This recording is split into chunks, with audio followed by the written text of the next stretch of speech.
Bonjour chers téléspectateurs, bienvenue sur votre plateau télévisé favori, Mes plus grands secrets.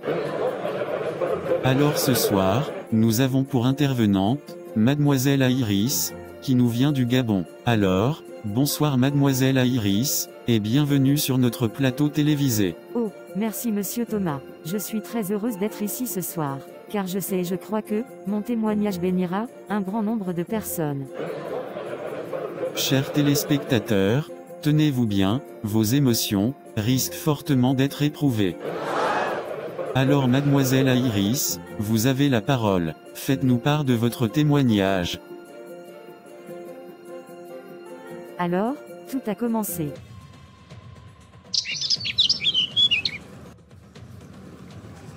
Ma fille, je ne suis pas du tout d'accord avec cette relation. Cet homme que tu veux tant épouser ne me convient absolument pas. Je t'ordonne de ne plus le fréquenter. Avec lui, tu n'atteindras pas ton plein potentiel. En plus, il ne croit pas du tout en Jésus, et préfère tout sauf suivre le Seigneur. Ma fille, reprends-toi. Papa, moi je vais l'épouser. Je ne laisserai pas la religion venir interférer et détruire ma relation. Papa, excuse-moi, mais c'est lui que j'aime, c'est lui que mon cœur a choisi. Ne veux-tu pas que j'épouse quelqu'un que j'aime? Je voulais juste t'informer, sinon on a déjà prévu la date de mariage et tout. Papa, pourquoi tu m'as giflé? Tu n'as pas honte, fille impolie? Comment oses-tu me parler sur ce ton? Ok, tu veux célébrer ton mariage ainsi? Ok, je m'en lave les mains. Débrouille-toi toute seule.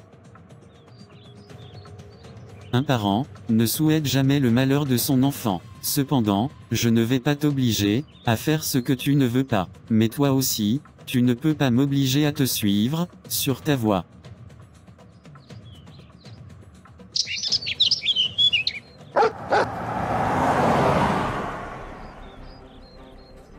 Ma chérie, qu'est-ce que tu as? C'est encore tes parents qui s'opposent à notre union?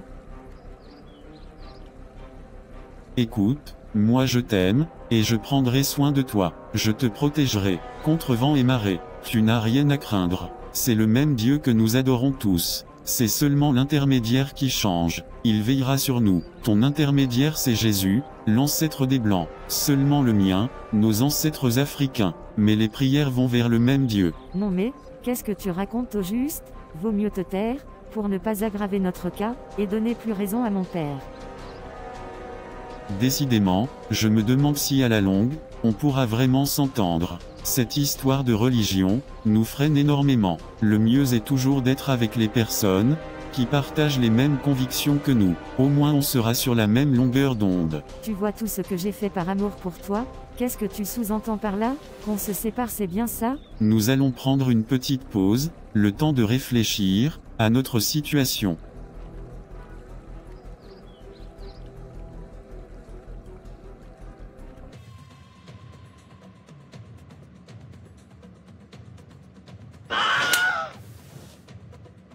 Mais maman, qu'est-ce que j'ai fait de mal? On ne peut plus aimer dans ce monde? Petit garnement, de toutes les filles sur cette terre, c'est cette fille, en plus d'être stupide, courant derrière un Jésus imaginaire, elle est pauvre.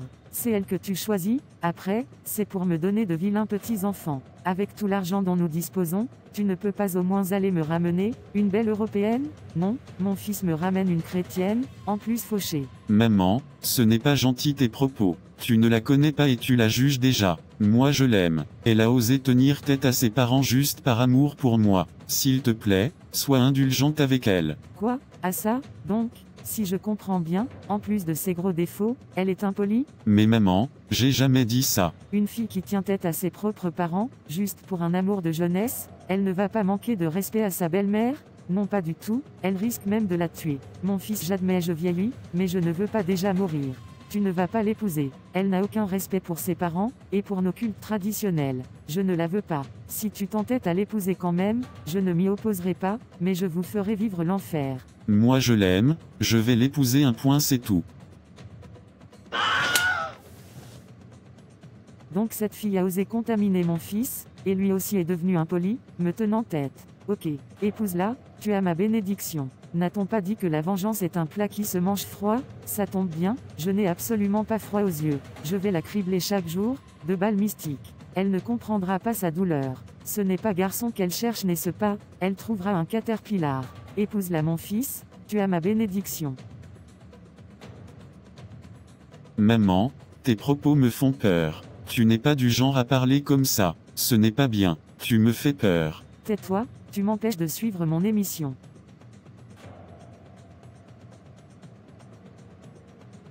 Maintenant, ce que je vous ai écrit, c'est de ne pas avoir des relations avec quelqu'un qui, se nommant frère, est impudique, ou cupide, ou idolâtre, ou outrageux, ou ivrogne, ou ravisseur, de ne pas même manger avec un tel homme. 1 Corinthiens 5 verset 11. Bon Dieu, qu'ai-je bien pu faire de si mal, pour mériter tout cela? Voilà ma fille se perd. Elle est devenue très impolie, et très rebelle, depuis qu'elle a commencé par fréquenter ce garçon. Ma propre fille que j'ai élevée, dans la peine, depuis la mort de sa mère, aujourd'hui à cause d'un garçon, elle me tient tête. Ce n'est plus ma fille. Or, l'espérance ne trompe point, parce que l'amour de Dieu est répandu dans vos cœurs, par le Saint-Esprit qui vous a été donné. Mais d'où vient cette voix? Jésus, c'est toi? Jonas mon enfant, prie pour ta fille, comme j'ai prié pour mon fils Simon, devenu Pierre, lorsque le diable l'avait réclamé. Intercède pour ta fille. Non, je ne le ferai pas. Elle est très impolie. Elle a osé me manquer de respect, à moi son père. Elle n'a qu'à souffrir un peu, elle saura que la vie n'est pas un jeu. Si je devais tenir compte de tes fautes, tu ne serais pas ici. Intercède pour ta fille.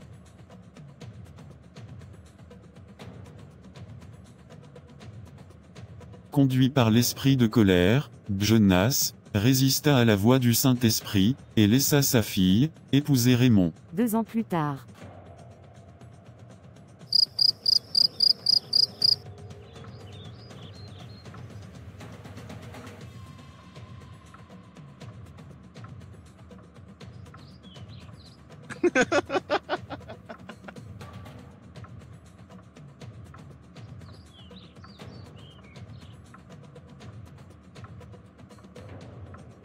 Chérie, nous avons prouvé à nos parents que l'amour triomphe du jugement. Oui ma poupée, vivons notre amour en paix.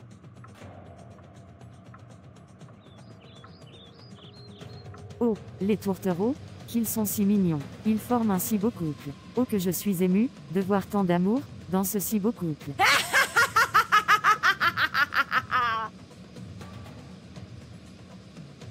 Vous ne savez pas encore ce qui vous attend. Je vais vous saigner comme du porc. Je vais réveiller tous les démons de la famille sur vous. Vous allez comprendre votre douleur.